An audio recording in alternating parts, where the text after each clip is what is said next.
Bonjour tout le monde, rebonjour à ceux qui étaient là tout à l'heure. On va vous présenter un petit atelier qui s'appelle 5 minutes pour convaincre. Le but de cet atelier, c'est vous préparer à un entretien d'embauche. Souvent, c'est des entretiens, ça peut être pour des job dating, où on a très peu de temps pour arriver à l'essentiel. Et pour des entretiens plus classiques, c'est aussi avant de discuter avec l'employeur, de les premières minutes, lui montrer pourquoi on est là, ce qu'on peut lui apporter. Et à travers cet atelier aussi, on va revenir sur la posture, sur le savoir-être, et tout ce qui fait que vous serez prêt pour votre... Je fatigue. Pour cet entretien et pour vous présenter. Donc bonjour également. En fait, nous, pourquoi est-ce qu'on est là devant vous? C'est parce qu'on a une petite expertise en tant que conseiller entreprise chez France Travail. On travaille en fait main dans la main avec les recruteurs sur toutes les thématiques d'emploi, puisqu'en fait tous les métiers sont actuellement quasiment en tension. Et donc on a des demandes, des recruteurs qui ont des besoins, et on organise justement des job dating, des rencontres qui sont des premiers points de contact avec un recruteur pour voir justement si vous allez lui correspondre et également s'il va vous correspondre. Voilà. Donc pour ceux qui sont arrivés, on ne s'est pas présenté. Donc moi je suis Sacha Delaveau, je suis à l'agence Paul Lelon dans le centre de Paris. Je suis donc conseiller pour les entreprises. J'accompagne les entreprises dans leur recrutement. Ça fait 2 ans que je suis à France Travail. J'ai intégré le service entreprise parce que j'ai été moi-même patron pendant 30 ans. Donc c'est des sujets qui me parlent. Et j'ai été amené en tant que patron, comme étant conseiller France Travail, à recruter des personnes. Donc voilà, je vais laisser Ève se présenter. Ok, donc je m'appelle Ève Recrosio. Je suis depuis 4 ans chez France Travail. J'ai également un parcours professionnel qu'on nomme atypique, dont j'avais presque honte dans un premier temps et qui finalement m'a servi puisque j'ai, on va dire, réussi à trouver un dénominateur commun dans mes diverses expériences. Moi, j'ai été DJ pendant 35 ans.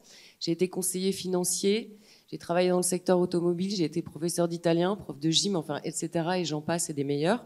Mais tout ça, en fait, m'a permis d'appréhender, en fait, déjà un point commun dans tout ça, c'est que finalement, j'étais tout le temps dans les métiers publics. Donc, j'allais vers les gens. Donc ça, c'était une des compétences que j'ai pu mettre en avant, par exemple. Et donc, je suis aussi OSE, service entreprise. Je travaille dans l'agence Paul Lelon. On couvre les 7, 8, 9e arrondissements de Paris. Au niveau des recruteurs, on va avoir beaucoup d'entreprises dans le numérique, dans l'industrie, dans le bâtiment et dans la restauration. Et à Paul Lelon, c'est plutôt...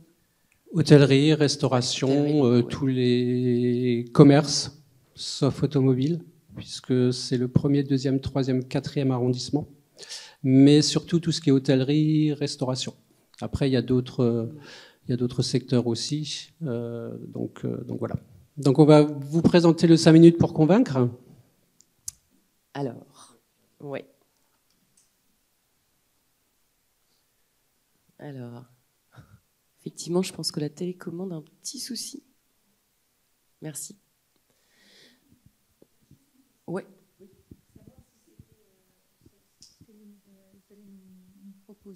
Savoir si c'était valable pour le secteur privé, le secteur public. Oui, absolument, oui. Hein, absolument. Okay. En fait, l'objectif aujourd'hui, donc, c'est vraiment d'identifier les fondamentaux d'un entretien court, rappeler les erreurs à éviter et répondre à vos questions de dernière minute. Bien sûr, après, on vous fera passer le micro. En gros, les fondamentaux d'un entretien court, c'est un petit peu comme en communication, quand on rédige un communiqué de presse, c'est qui, quoi, comment, où, pourquoi. Ça, on peut complètement le mettre en fait dans cet objectif. En fait, c'est vraiment qui êtes-vous, pourquoi êtes-vous là, pourquoi est-ce que vous avez envie de travailler avec cette entreprise, pourquoi, parce que justement vous avez une expérience qui correspond. Comment? qu'est-ce que vous pouvez apporter, etc.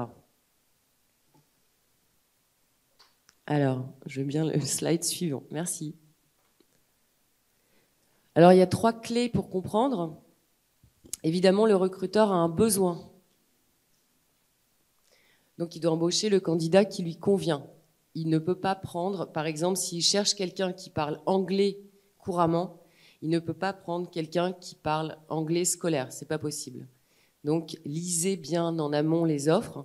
Ça va vous éviter en fait des déceptions, de ne pas comprendre pourquoi est-ce qu'on ne vous répond pas. On ne vous répond pas parce que vous n'avez pas un bon CV. Vous avez peut-être un bon CV, mais en l'occurrence, cette compétence est obligatoire. Donc ne perdez pas de temps à vous positionner sur des offres qui ne vous correspondent pas à 100%. Bon, ça, on y reviendra après parce qu'on peut également avoir des possibilités quand même de demander des formations. Mais vraiment, quand on vous demande par exemple une langue à tel niveau, si vous ne l'avez pas, n'y allez pas. Comme ça, vous ne perdrez pas votre énergie.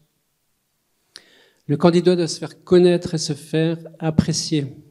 Ça paraît très bête, si je peux dire, mais vous êtes là pour que l'entrepreneur ait confiance en vous, qu'il ait envie de continuer cet entretien jusqu'à un contrat. Donc, il faut y aller avec le sourire, être motivé, ne pas y aller parce qu'il faut y aller, et puis je verrai bien ce qui se passe. Ça, l'entrepreneur, il va le déceler à partir du moment où vous allez passer la porte. Donc, si vous êtes dans un jour même où ça ne va pas, où vous ne le sentez pas du tout, ça peut arriver, n'hésitez peut-être même à appeler l'entrepreneur en disant voilà, est-ce qu'on peut décaler un peu plus tard, est-ce qu'on peut reporter à demain, ou alors à vous vraiment de vous motiver en vous disant ça va être le travail de votre vie et allez-y dans cet objectif. Mais n'y allez jamais à reculons parce qu'il va le voir. Un recruteur, c'est quelqu'un qui voit des CV, des candidats tout le temps. En quelques secondes, à partir du moment où il vous voit, il sait déjà dans quelle posture vous êtes. Donc en résumé, vous arrivez, vous vous présentez en fait, je dirais de manière naturelle et convaincante. Donc votre nom, votre prénom, je suis ici parce que j'ai vraiment envie de me présenter à vous dans le cadre de votre recherche pour un poste 2, auquel, me semble-t-il, je corresponds. Et donc là, a priori, il va rebondir et continuer le dialogue, mais sinon, vous expliquez pourquoi, en fait. Il faut absolument, lorsque vous vous présentez à ce type d'entretien, même si cet entretien doit durer très peu de temps, vous, en amont, vous avez effectivement fait une recherche quand même assez importante sur l'entreprise, ses besoins, ses valeurs, ce qui va vous permettre, en fait, vous, de vous positionner en miroir, c'est-à-dire qu'en amont, vous vous interrogez, vous dites, voilà, donc lui, il a plutôt un engagement RSE, donc vraiment écologie, etc. Est-ce que c'est quelque chose qui me correspond ? Oui, justement, il se trouve que j'ai fait, je ne sais pas moi, des camps de vacances à vocation écologique. Je vais peut-être lui en parler parce que ça peut matcher entre nous. En fait, il faut que vous cherchiez les points communs en fait entre le recruteur et vous. Donc préparation via Internet sur le site de l'employeur pour connaître d'abord l'entreprise et ensuite l'offre. Une offre, vous devez vraiment l'analyser totalement. C'est la même chose quand je vous disais ne postulez pas sans avoir tout lu ou en vous disant là c'est pas grave, j'ai quand même 50% de compétences et puis là il y en a 2, je sais pas trop. Ne perdez pas votre temps en fait. Concentrez-vous sur ce qui va vous ressembler et ça va vous aider en fait, ça va asseoir votre motivation. Dans le fait que le recruteur doit vous avoir mémorisé, ça peut être par différentes choses. Ça peut être par votre sourire, par votre bienveillance, par la façon dont vous êtes habillé aussi. Si vous allez postuler pour un poste de réceptionniste dans un grand hôtel et que vous arrivez en jogging basket, c'est sûr qu'il vous aura mémorisé. Mais je ne pense pas que ce sera forcément dans le bon sens. Donc voilà, il ne doit pas seulement se souvenir de vous par rapport à ce que vous avez fait, ce que vous pouvez amener à l'entreprise, mais qui vous êtes aussi, dans quelle posture vous êtes arrivé à cet entretien. Voilà, il peut se dire, bon, bah, c'était une personne qui avait de l'assurance, qui avait confiance en elle. Et c'est pour ça que c'est important en fait de vraiment se positionner sur des offres en fait qui vont regrouper les compétences qu'on a, histoire de pas se faire piéger parce que justement il nous en manque une et malheureusement pas de chance, c'est justement sur celle-ci que le recruteur avait vraiment un réel besoin. Donc il y a assez d'offres d'emploi pour pouvoir en choisir qui vous correspondent.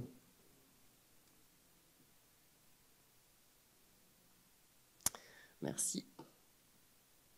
D'où l'intérêt d'un entretien court, surtout si on vous annonce que c'est court. Hein. Si c'est effectivement un job dating et que vous êtes un groupe de candidats et que le recruteur vous reçoit vraiment 5 minutes chacun, ce premier petit entretien en fait va déterminer le second. C'est une première étape, c'est la clé en fait. Voilà. D'où ne pas le louper. Et on en revient au fait que l'entrepreneur se souvienne de vous. Donc, allez à l'essentiel sur la demande. Allez à l'essentiel sur les compétences que vous pouvez amener par rapport à cette demande. Il faut que ce soit clair dans votre tête. Venez avec un schéma déjà fait dans votre tête. On l'expliquait tout à l'heure. C'est presque apprenez par cœur ce que vous allez lui dire. Après, bien sûr, tout en mettant vos émotions, tout en l'adaptant à l'échange, mais ne venez pas sans savoir ce que vous allez dire. Qu'est-ce que veut le recruteur? Qu'est-ce que moi je peux lui apporter? Qu'est-ce que je sais faire? Comment je sais le faire? Pourquoi? Ça c'est bien, ça va montrer votre motivation. Pourquoi je fais ça? Parce que c'est quelque chose qui m'engage, qui me ressemble. Et moi j'ai envie de m'investir à vos côtés parce que c'est vraiment quelque chose qui correspond à mes valeurs. Il faut savoir qu'un entretien d'embauche, c'est un rapport d'égal à égal. Vous venez pas vous présenter à quelqu'un en disant s'il vous plaît, prenez-moi. C'est d'égal à égal. Un entrepreneur a besoin de vous autant que vous avez besoin de lui. Si vous n'êtes pas là, pour le recruteur, c'est pas bien, ça n'ira pas non plus. Il a besoin de quelqu'un pour ce poste. Donc, allez dans l'état d'esprit que c'est un rapport d'égal à égal. Et la chose très importante que j'ai dit plusieurs fois, un recruteur a vraiment besoin d'être rassuré.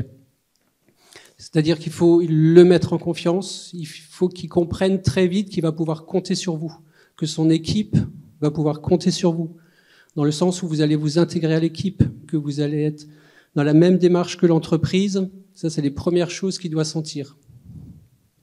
C'est très compliqué aussi pour un entrepreneur de recruter, parce que c'est du temps, c'est de l'argent, et pour lui, il faut que le recrutement soit positif tout de suite. Il ne peut pas se permettre d'aller à tâtons en disant « bon, ok, peut-être ça va le faire, on va essayer ». Non, donc c'est vraiment à vous de le rassurer aussi. Et pour vous aussi, bien sûr, c'est... Je finis juste ma phrase, monsieur. Ouais. C'est du temps aussi, puisque vous vous investissez. Donc, c'est un dialogue, en fait. Il n'y a pas de relation de pouvoir entre un recruteur et un demandeur. En fait, plus qu'un demandeur, vous êtes surtout, je dirais, un proposeur. Vous arrivez et vous proposez vos compétences. Vous ne demandez pas, vous ne mendiez pas un travail. Vous êtes là pour apporter une compétence. Oui, monsieur. Simplement, rassurer l'employeur. Ouais. Lors des entretiens de recrutement, il y a des collègues qui sont en situation de handicap. Oui, absolument. Le problème, c'est que, est-ce que c'est rassurer l'employeur, dire qu'on est reconnu RQTH et qu'on a besoin d'une adaptation, ou que, plus prosaïquement, on est proche aidant et qu'on aura peut-être besoin de 2 jours de télétravail dans la semaine? Absolument, ça c'est des choses à mentionner. Parce tout à que fait. moi, on m'a dit qu'il fallait pas en parler, que l'entretien, c'était justement pour rassurer l'employeur. On parle que de ses compétences, que de son expérience professionnelle, et qu'on attend d'être embauché avant de parler de tout ça. Ah non, bah non, surtout pas. Justement, c'est dommage en fait que vous n'étiez pas là avant, parce qu'on a été avec une collègue de Cap Emploi. En ce qui concerne par exemple une RQTH, il est évidemment de tout intérêt de la mentionner sur un CV, d'autant plus qu'il y a des recruteurs qui recherchent en fait ce type de candidat. Quant à être proche aidant, c'est évidemment aussi quelque chose qu'on va mentionner puisqu'on peut avoir des aménagements horaires. Donc il y a des entreprises qui sont ouvertes et accueillantes, bien sûr, pour ce type de candidat aussi heureusement. Et à partir du moment où vous êtes honnête dès les premières minutes, donc sur ce sujet-là aussi, ça rassure aussi l'entrepreneur en se disant, voilà, je sais tout sur la personne, je sais qu'il y a des aménagements à faire, je sais que on va devoir mettre des choses en place peut-être ou pas, mais du coup lui aussi ça va lui permettre de réfléchir à savoir est-ce qu'il peut le faire et surtout se dire voilà, j'ai quelqu'un en face de moi qui a été honnête tout de suite. C'est pas au deuxième entretien où je vais découvrir que ah bah tiens il y a ça, qu'est-ce que ça va donner une fois que je lui aurai fait son CDI. En fait, un petit entretien comme ça, comme celui-ci, ou même comme ceux qui vont suivre, qu'est-ce que c'est? C'est une relation. Donc c'est le début d'une relation. Donc on commence pas une relation par le mensonge. Enfin là, on n'est pas dans un cours de morale, mais c'est comme dans la vraie vie, quoi. Enfin, c'est de la vraie vie, quoi. On rencontre quelqu'un, on essaie effectivement au maximum d'être le plus clair, histoire de pas avoir de surprise des deux côtés. Parce qu'effectivement, on va pas non plus être très content si on se fait ensuite remercier. Donc c'est pour ça vraiment l'intérêt de dire tout dans un premier temps. Tout, après, j'entends bien, on va pas demander évidemment les questions de santé, on est d'accord, hein, mais juste mentionner certaines choses qui sont à mentionner, sans hésiter. Ça va permettre aux recruteurs de pouvoir construire des horaires, voir si c'est possible ou pas. Si vous permettez juste, on fera un petit temps de questions après. Il y a juste ces micros-là, par contre, il ne faut pas s'en servir, nous disait le monsieur ingénieur du son. Ouais, merci. On vous les amène. Non, légalement, vous n'êtes pas obligé de le dire. Après, c'est à vous, vous êtes libre.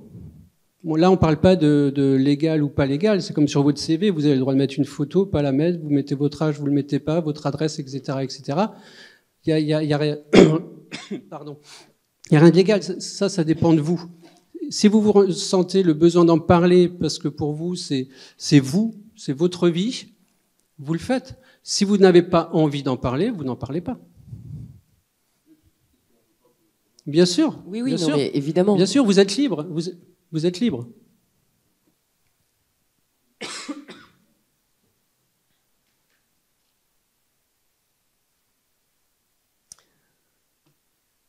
Alors, c'est un petit peu redondant. L'intérêt d'un entretien court, c'est qu'effectivement, le temps va vite passer et donc être très utile très rapidement.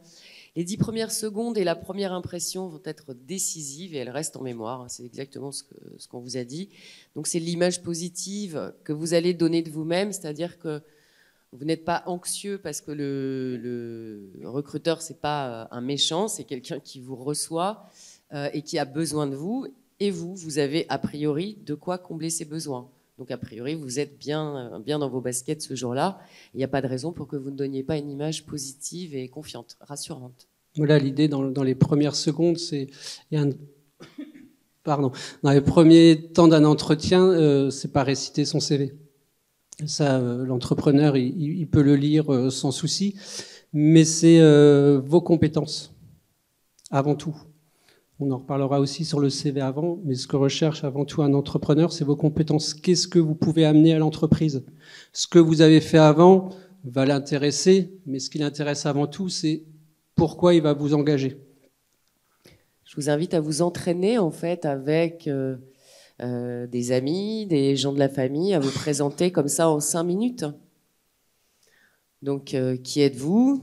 D'où venez-vous au niveau parcours diplômant, parcours professionnel, mais surtout et aussi parcours de vie, puisque ce sont des compétences que vous allez avoir acquises, donc pas par l'école, mais par l'école de la vie.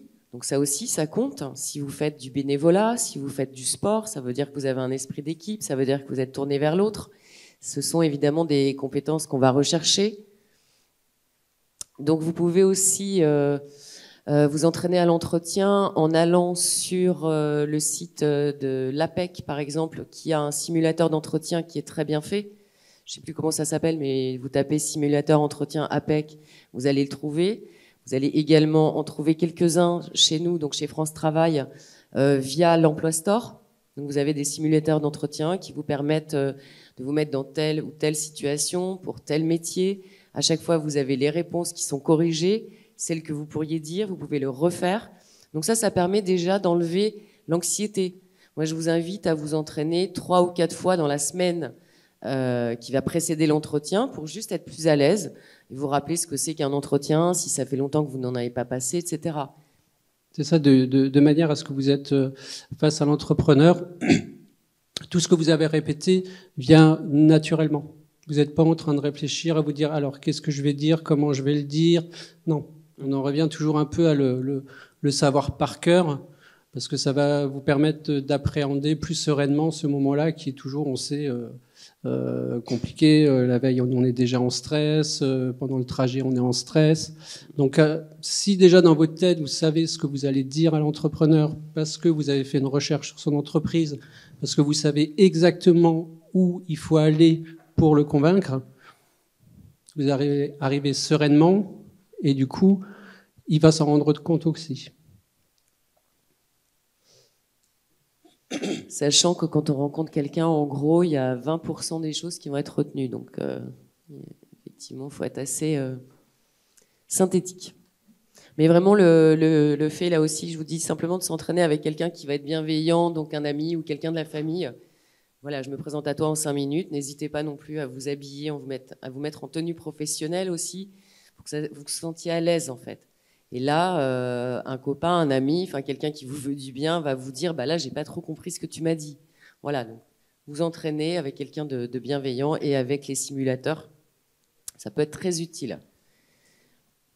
Bien sûr, être à l'heure. Ça, c'est... On le répète, hein, on le répète et on le répète. Oui, c'est compliqué. Parce qu'on organise souvent des job dating, on accompagne souvent des demandeurs d'emploi directement à une entreprise. Et on se rend compte que très souvent, il y a toujours une excuse. Le RER, le tram, le ci, le ça, je suis en retard. Non. Première impression, vous arrivez en retard à un entretien d'embauche. C'est bon, l'image que l'entrepreneur aura de vous, c'est quelqu'un qui sera en retard le matin. Donc ça, vraiment, quitte à partir une demi-heure de plus que ce qui était prévu, mais soyez à l'heure. Même pour vous, pour votre confort, soyez toujours un petit peu en avant. Ça vous permet de checker le quartier, de checker le bâtiment, regarder un peu ce qui se passe aux alentours, voir déjà si l'environnement dans lequel vous venez de travailler vous convient aussi. Si le trajet, s'il y a des changements ou autres, sont confortables. Tout ça, c'est aussi ça, votre futur travail, c'est aussi l'environnement de ce travail. Donc n'hésitez pas à venir un petit peu avant pour vous mettre à l'aise, pour vous imprégner de l'endroit. Ça vous permettra aussi d'être plus détendu quand vous aurez l'entretien avec l'employeur. Arrivez en avance, vous prenez un petit café, vous vous détendez, et puis comme ça, vous arrivez tout naturel. Dans le fait de savoir aussi l'essentiel de ce qu'on veut dire, ça va aussi donner un ton à votre voix et à votre posture de quelqu'un qui sait ce qu'il veut, de quelqu'un de rassurant. Tous ces petits phénomènes font que vous allez être la personne dont laquelle il va se souvenir. Donc, c'est-à-dire, par exemple, des choses un peu faciles, mais quand on parle, ne pas mettre sa main devant sa bouche, parce que sinon, on entend beaucoup moins bien. Regarder la personne dans les yeux, c'est bien aussi. J'ai un truc de théâtre, en fait, parce que ça peut être un peu impressionnant de regarder quelqu'un dans les yeux. Alors, les acteurs, en fait, quand ils se regardent sur scène, parce que ça peut être très fatigant, en fait, de se regarder comme ça dans les yeux, en fait, ils se regardent dans les sourcils. Voilà, c'est un petit truc de théâtre, mais qui est pas mal et qui permet quand même de fixer la personne, en tout cas en s'adressant à elle.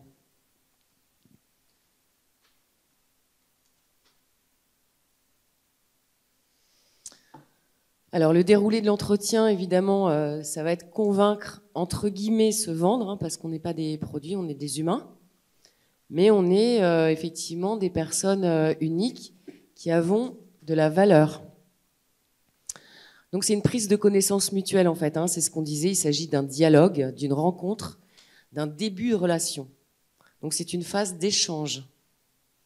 La qualité des arguments que vous allez développer va montrer au recruteur que vous êtes intéressé et motivé. Ça tombe sous le sens.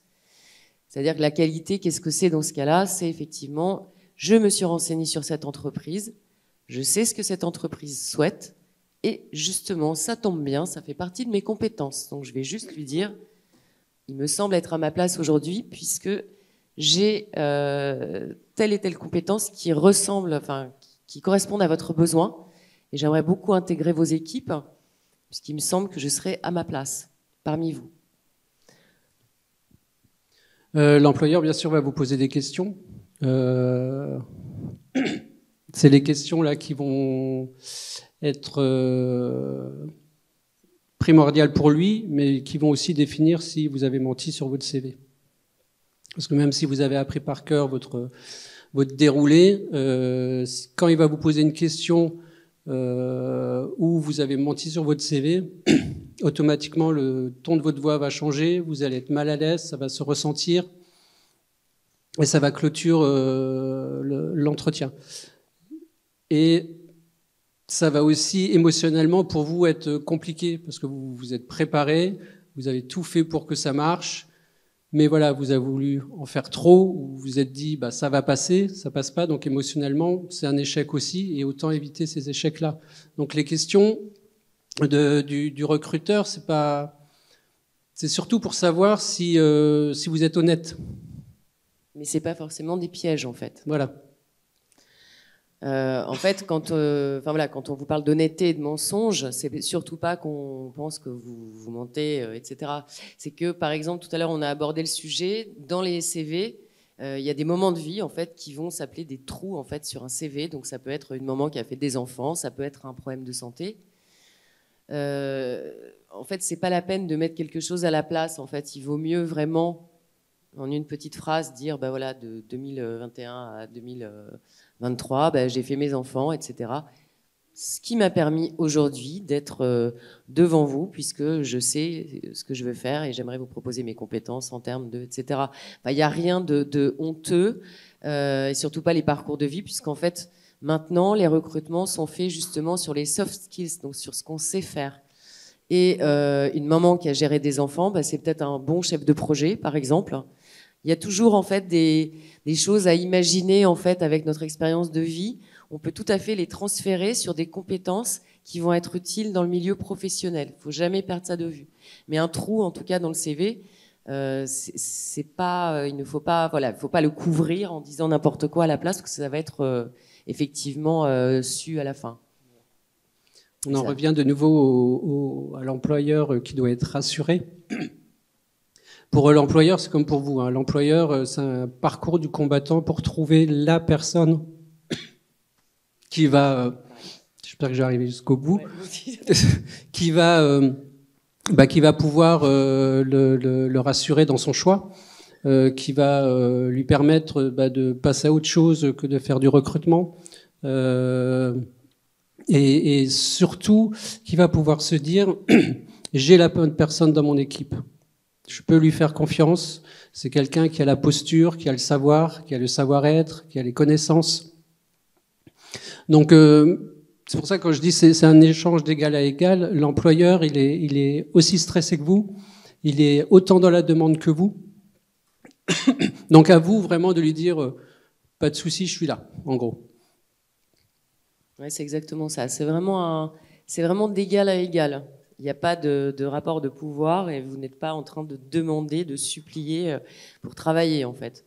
Vous venez le rencontrer, qui vous reformule ses besoins. N'hésitez pas à lui demander, lui dire si j'ai bien compris, aujourd'hui, au travers de ce poste, vous recherchez une personne qui sache faire ça, ça, ça, ça, ça. Donc déjà, si vous commencez avec ce type de phrase, c'est quand même pas mal parce que ça veut dire que vous avez lu l'offre, que vous l'avez comprise, et que vous êtes là devant lui parce que, a priori, vous êtes capable de pourvoir son besoin. Donc déjà, quelqu'un qui arrive avec ce type de phrase face à un recruteur, là, effectivement, on peut parler d'être rassuré. Je pense qu'il le sera tout à fait. Également, quand on parle avec quelqu'un, ça c'est aussi comme dans la vraie vie, on écoute et on évite de couper la parole.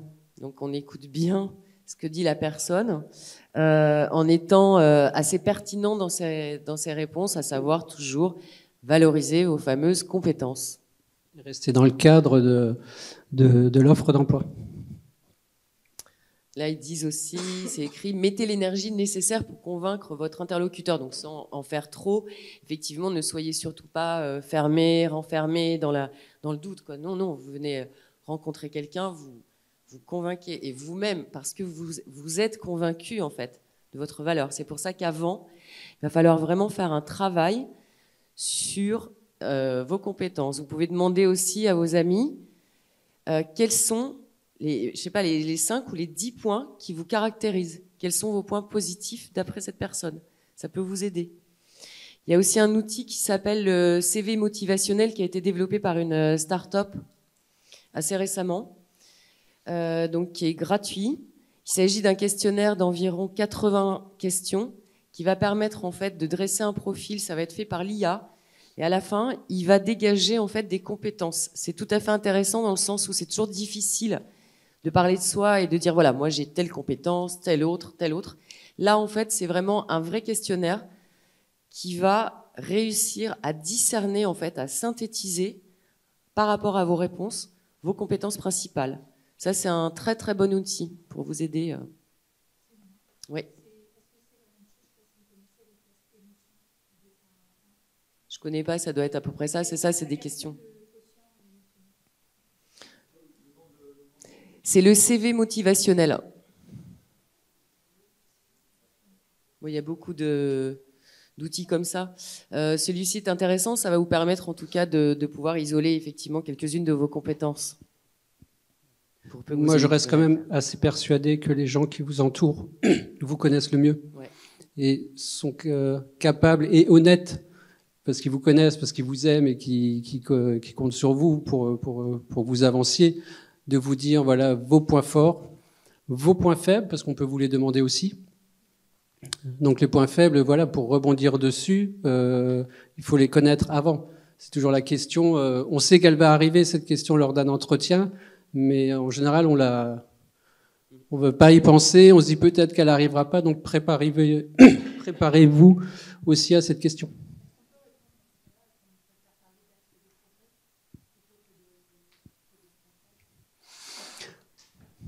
C'est une question bien précise de l'employeur. Il veut une réponse.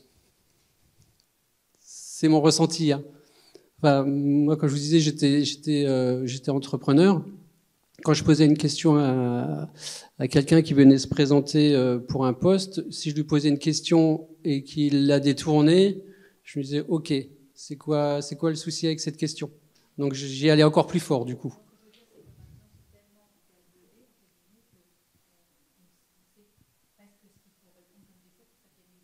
Oui, bien sûr, mais ça fait partie. Bien sûr, oui, et ça peut l'être, mais ça fait partie des points qui rassurent. Dans la fonction publique, dans le recrutement, parce que c'est pas le salon de l'emploi public, donc là c'est assez entrepreneur, mais des fois, en fait, pendant un entretien, l'employeur peut faire une mise en situation. C'est-à-dire dire, moi, vous êtes encadrant dans mon service, j'ai un agent qui est en état d'ébriété, ou qui arrive en retard le matin, quelle est votre position en tant que manager, quelle est la procédure? Tout à fait, oui. Oui, absolument. Et là, on voit tout de suite des gens qui ne préparent pas, en fait, il faut se mettre un peu dans la peau du personnage. C'est-à-dire que là, se renseigner sur le service, si c'est pour la fonction publique ou l'entreprise, ça veut dire avoir eu le rapport d'activité, le bilan social connu, si on veut embaucher dans le public, il faut savoir quels sont les chantiers prioritaires, etc. Absolument. Montrer qu'on a de l'intérêt pour l'employeur. Ouais. Et si on veut que l'employeur a l'intérêt pour vous. Oui, non, mais évidemment. Voilà, ça, ce que vous dites, ça reprend voilà ce qu'on explique depuis tout à l'heure, c'est qu'il ne faut pas arriver à un poste parce que voilà, on se dit il faut y aller, quoi. Et quand vous dites entrepreneur, en fait, on parle de recruteur. Donc recruteur également dans le secteur public. Au niveau de les mises en situation, en fait, nous, on embauche effectivement de la même manière, c'est-à-dire qu'on nous demande. Par exemple, quand on rentre chez France Travail en situation d'accueil, vous êtes à l'accueil, vous avez un demandeur qui se montre agressif, qu'est-ce que vous faites? Donc effectivement, ça peut être une question que vous pouvez rencontrer en entretien d'embauche, tout à fait, une mise en situation. Mais là, on parle, bien sûr, enfin, je réinsiste, vous avez raison, monsieur, donc là, on parle de recruteurs de tout poil, hein, nous sommes d'accord.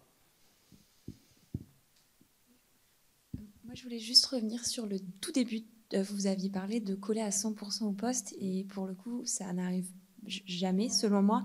D'ailleurs, dehors, j'ai vu un poste qui m'intéressait, et c'était vraiment un profil particulier. Et la personne m'a dit, ben oui, là, il cherche clairement le mouton à 5 pattes, donc il faut postuler quand on coche quelques-unes des cases. Et d'autant qu'on sait que les femmes vont être beaucoup elles vont moins postuler quand elles ont pas, elles correspondent pas tout à fait au poste, là où les hommes vont beaucoup plus tenter. Et que j'avais l'impression que dernièrement, on entend plutôt le discours au contraire, allez-y, même si vous êtes à 70-80% du poste. En plus, parce que des fois, il y a des choses cachées qui sont pas sur la fiche, ou inversement, il y a des choses qui sont et qui font pas partie du quotidien. Donc là-dessus, j'étais un tout petit peu plus. Voilà. Mais en fait, on a des solutions de formation. En fait, on vous en parlera après justement. Mais quand on dit qu'il faut coller à 100% du poste, c'est par rapport aussi à vos expériences qui peuvent être transverses. C'est pas effectivement que votre CV soit 100% en lien avec l'offre. C'est votre parcours de vie. Qu'est-ce que peut être amené pour que ça concorde avec ce poste? Après, du 100%, c'est vrai que c'est un peu... On a été un peu fort. Mais voilà, c'est toutes vos expériences du passé qui à vous de réfléchir. Voilà, dans ma vie, qu'est-ce qui fait qu'aujourd'hui, je peux arriver à ce poste, même si c'est une reconversion, justement, si c'est une reconversion. Est-ce que c'est un poste qui vous ressemble, quoi? En gros, c'est ça. Ouais. Quand on est en reconversion professionnelle, dans la fonction publique, souvent on n'a pas forcément un parcours professionnel en adéquation avec le poste. Des fois carrément opposé. On a dit par exemple, je ne sais pas, auxiliaire de l'agriculture ou de crèche, et on postule sur un poste administratif où on ne coche pas les cases, connaissance des logiciels, le droit administratif, les finances publiques. Ça va être compliqué par rapport à un agent qui n'est pas en reconversion, qui a déjà exercé dans le domaine, de se mentionner. Quelle stratégie de rattrapage? Et ben donc là, en fait, c'est tout ce qui va être soft skills, en fait. Là, la semaine dernière, on était sur un salon qui était le Santexpo, le salon de la santé. Et en fait, on nous a parlé d'un monsieur qui était boulanger et qui, en fait, a été formé pour devenir ingénieur médical. Donc, a priori, il n'avait pas vraiment non plus les compétences. En revanche, il avait la motivation, et je pense que dans sa vie, justement, il pouvait trouver des sortes de ponts, en fait, qui pouvaient expliquer sa motivation. Je pense que l'employé de crèche peut tout à fait justifier, ne serait-ce que d'une envie, en fait, de changer de métier. Ça, c'est écouté en ce moment, de toute façon, les reconversions. Hein.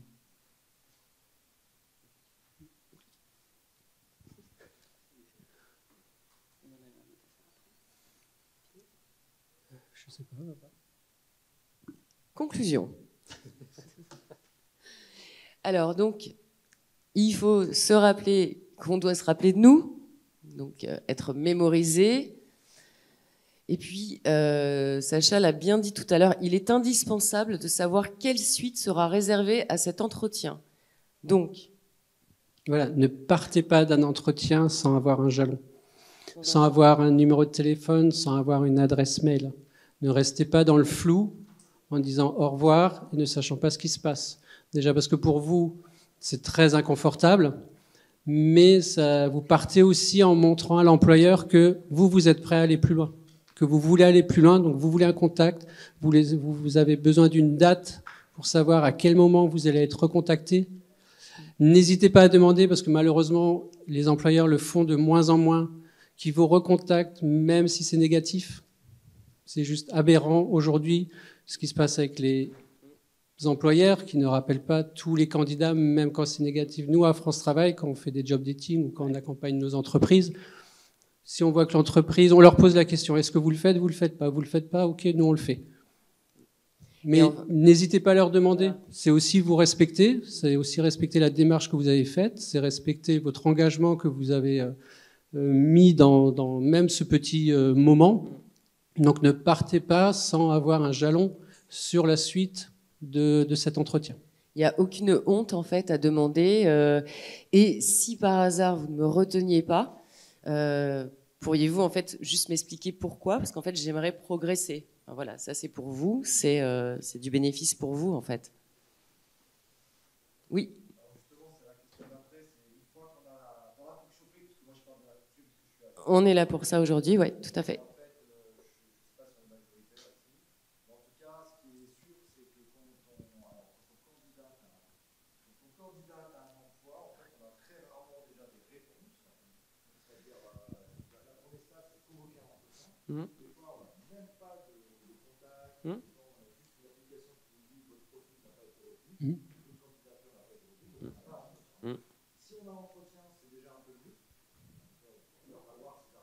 Et ça, c'est... Après, en fait, on reçoit un courrier, simplement votre candidature suite à l'entretien n'a pas été retenue, dans quel élément, et souvent, ce qui se passe, c'est qu'on fait un courrier dans lequel, un courrier fort bien léché, on dit voilà, afin de me permettre de progresser, de dire on peut positionner sur un emploi. Vous demandez les raisons.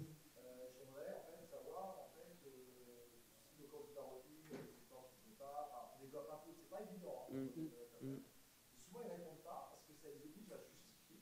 Et des fois, il n'y a pas forcément de justification. C'est-à-dire que dans la fonction publique, tout simplement, il y a des recrutements qui sont en interne. C'est-à-dire qu'en gros, il y a un poste qui se libère et il y a quelqu'un du service qui connaît un tel, qui veut, donc du coup, il est peut-être mieux positionné que vous parce qu'il connaît déjà quelqu'un dans le service. Et ça, c'est des choses de la voie. Oui, bien sûr. Après, c'est sûr qu'une entreprise ou le service public n'est pas dans l'obligation de vous répondre, malheureusement. Nous, ce qu'on essaie juste de vous dire, c'est donnez-vous les chances d'avoir une réponse. Après, s'ils ne le font pas, voilà, c'est...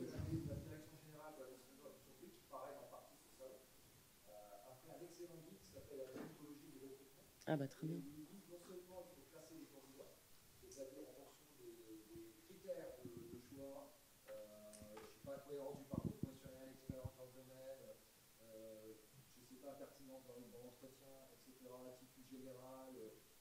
Domiciliation géographique, même si on ne peut pas normalement refuser quelqu'un parce qu'il est à 100 km du poste.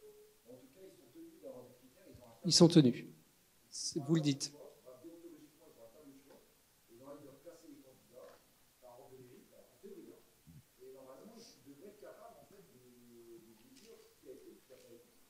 Et c'est vrai qu'on n'a aucune réponse. En fait, on peut chercher dans le droit à avoir des un travail sans pour autant avoir une savoir ce qui ne va pas. En fait. Voilà, après, malheureusement, ça tient du débat et on ne peut pas du tout vous répondre. Non, du tout. À ce niveau-là. D'autant plus que notre collègue va prendre la suite. Oui, tout à fait. Voilà. Bah, écoutez, merci à tout le monde. Oui, merci. Merci beaucoup.